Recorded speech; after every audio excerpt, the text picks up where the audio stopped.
সুনামগঞ্জের ১২টি থানার কাজ শুরু হয়নি এখনো। সেখানকার পরিস্থিতি জানাবেন সহকর্মী জাকির হোসেন। জাকির, দেশের অনেক জায়গায় অন্ততপক্ষে থানার ভেতর দাপ্তরিক কাজ শুরু হয়েছে, তো সুনামগঞ্জে যে ১২টি থানায় এখনো কাজ শুরু হয়নি সেগুলো কবে নাগাদ শুরু হতে পারে, কি জানা গেছে এ পর্যন্ত? প্রিয় নম্বর সেট করে বিকাশে সেন্ড মানি করুন ফ্রি।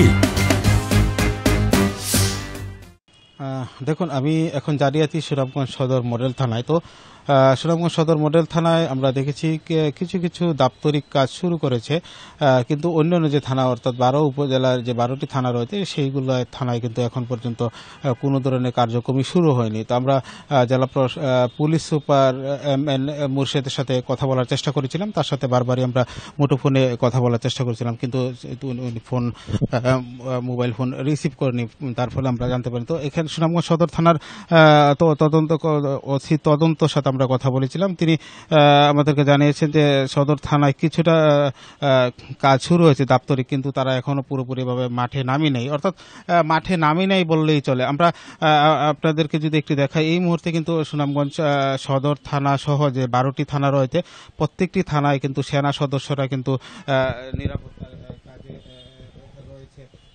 এবং এছাড়াও সুনামগঞ্জের যে আইন শৃঙ্খলা পরিস্থিতি, অর্থাৎ রাত্রে সন্ধ্যার পর থেকে কিন্তু সুনামগঞ্জে একটা আতঙ্ক কাজ করে মানুষের মধ্যে, ডাকাত বা চুরের উপদ্রব এরকম একটা গুজব কিন্তু ছড়িয়ে যায়। তো এইসব প্রতিরোধে কিন্তু আমরা দেখেছি সেনা সদস্যরা কিন্তু প্রতিনিয়তই সুনামগঞ্জের প্রত্যেকটি উপজেলা, সুনামগঞ্জ পৌর শহর সহ প্রত্যেকটা জায়গায় কিন্তু টহল কিন্তু অব্যাহত রেখেছে। তো সার্বিকভাবে আমরা বলতে পারি সেনা সদস্যরা এই মুহূর্তে সুনামগঞ্জে থাকায় কিন্তু মানুষের মধ্যে একটা স্বস্তি ফিরে এসেছে।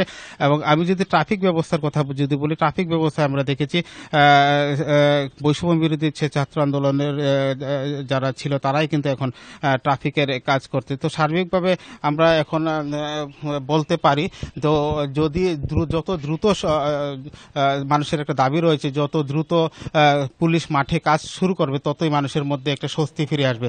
যদিও এই মুহূর্তেও কিন্তু মানুষের মধ্যে একটা স্বস্তি আছে, যেহেতু সেনা সদস্যরা কাজ করছে। এই ছিল আমার কাছে সুনামগঞ্জের সার্বিক পরিস্থিতি। সুনামগঞ্জ থেকে থানার কার্যক্রমে জানাচ্ছিলেন সহকর্মী জাকির হোসেন।